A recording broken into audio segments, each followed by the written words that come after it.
Mga dahilan kung bakit may nagre-resign na crew dito sa cruise ship. Akala ng iba kapag nakasampa ka na sa cruise ship, hindi ka na basta-basta bibitaw. Pero ang totoo, may mga crew na pinipiling mag-resign. Bakit nga ba? Hindi lahat ng nagre-resign ay tamad o hindi marunong magtrabaho. Minsan may mga dahilan na mas mabigat kaysa sa sweldo. Una, hindi nila kinaya ang homesickness. Ibang klaseng lungkot ang mararamdaman mo kapag buwan kang malayo sa pamilya mo. Birthday ng anak mo, anniversary o may emergency sa bahay, video call lang ang kaya mong gawin.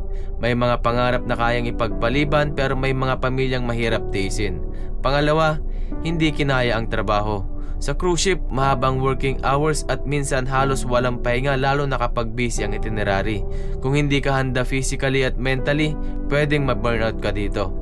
Pangatlo, health issues. May mga crew na nagkakaroon ng back pain, stress, anxiety o iba pang medical conditions. Kapag sinabi ng doktor na kailangan ng magpahinga, minsan wala nang choice kundi umuwi. Pang-apat, family problems.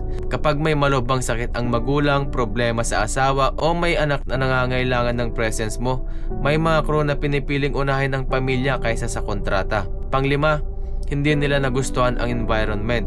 Hindi lahat madaling makisama sa iba't ibang lahi, iba't ibang ugali at iba't ibang world culture. May ilan din nahihirapan sa pressure ng trabaho o sa paraan ng pamamalakad ng department nila. Pang-anim, may mas magandang opportunity. May mga crew na nagre-resign dahil may mas mataas na offer sa ibang cruise line, lumipat sa land-based job sa ibang bansa o gusto nang magsimula ng negosyo gamit ang naipon nila. Pero tandaan natin mga kamarino, ang pagre-resign ay hindi laging ibig sabihin na sumuko ka.